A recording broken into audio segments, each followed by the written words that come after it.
Okay, what I want to show you here, we've already done some steel shots of this one, but I want to talk about some things that we do and why we do it. On this one, I kind of taper it like a high voltage splice, and if you notice when I pull my shielding back, I left my separator, the red separator, and I take my shielding back behind it. Another thing I always do, if you notice, there's little pigtails on all of these. That way you can just reach and get them and unroll them. You don't have to play with it and pick at it. Alright, now, in the new GLF2, what I've done is added a clause in it to where you can put your printed tape over top of your conductor. Now the reason we do that, the old ones, that wasn't in it. So what would happen, your shielding would bed itself down in the raw rubber, and it would actually move to, would deteriorate itself, and it actually lose its woven effect and come open on you. So by coming up here in this next one, what I've showed you, we come in here and we tied our separator here and here in with the printed tape. Now watch this. When you put your shielding in it, see how smooth it is? It allows it to move as that cable bends as you pull it around the corners or drag it. It lets it slide. Where down here, you see it won't. So it won't destroy itself.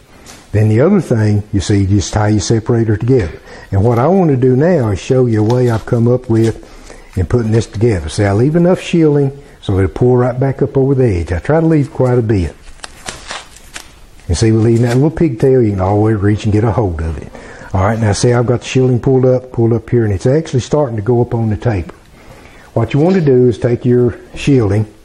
Alright, now what I'll do is cut this about 8 or 10 inches. You won't be able to see it probably on the movie. I'll try to get it right here.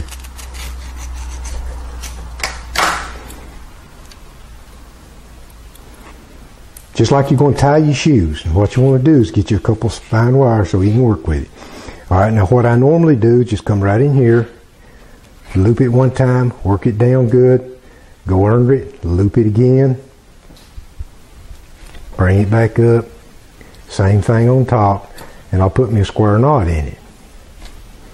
Now you can either pull these out here and leave them, or cut them off. I like to cut them off because it just makes more bulk in the splice.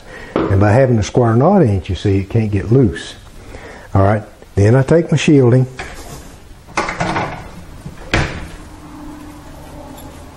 try to keep everything here to where you can see it. Alright, you want to bring the shielding all the way back, plumb to your insulation if you can. Because if that moves about 1/8 of an inch, the tick tracer will go off on you and you got to open it up.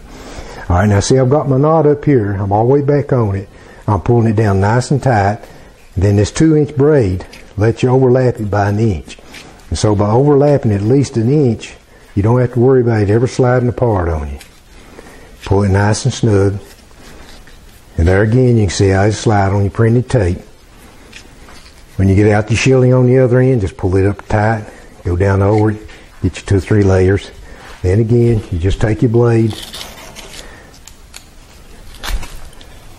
8 or 10 inches. It's like you want to tie your shoes. Alright, now something I do right here, watch this real close. You can take either one of these strands and keep going with it. Alright, I usually go around about 2 to 3 layers. Alright, see, that way when I pull the other one back the opposite, see, it holds it in place. You see how nice and tight you can get that? Once you did that in the opposite direction, then you do the same things you did earlier. Just tight under and over, then on top get you a nice square knot on it.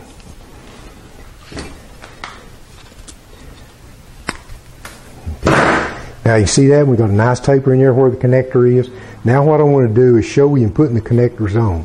Remember earlier we talked about putting this thing together using a parallel connector and using a butt connector. Alright, now this is the parallel method. We did that earlier. We showed you how we got this twist in it.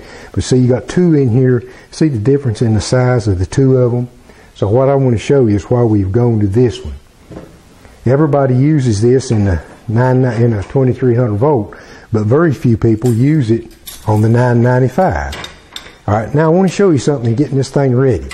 When you put these butt connectors together, you pull your splice up, get it pretty tight, nice and snug. You know, you can only do so much, but when you're putting them together and you're getting ready to measure it, put one finger, you want a finger's width of slack, between your grounds and your phases or between your monitor and your phases. And when you do that, one end will be cut. Say this is one more cut. I can put my fingernail right up on it, pull out where I want it with my finger under it.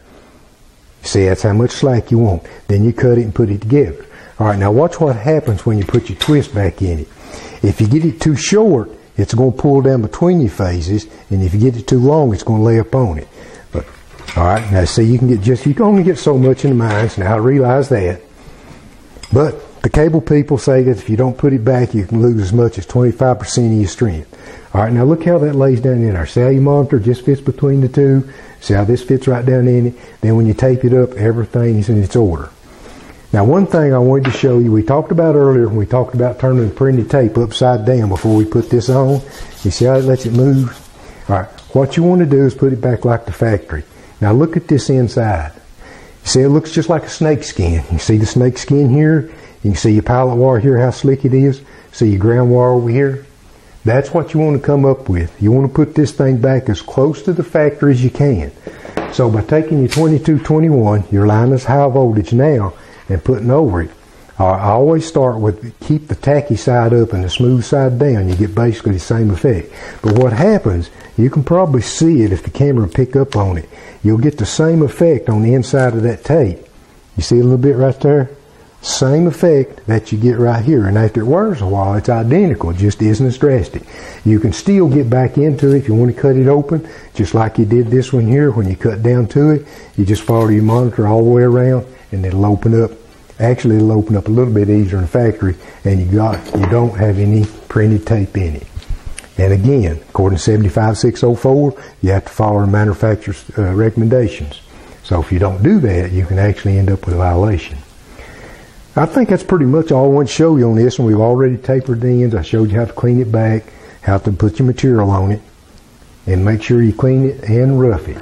That right there is the most important thing you can use to make your splice. I think that's it. Thank you.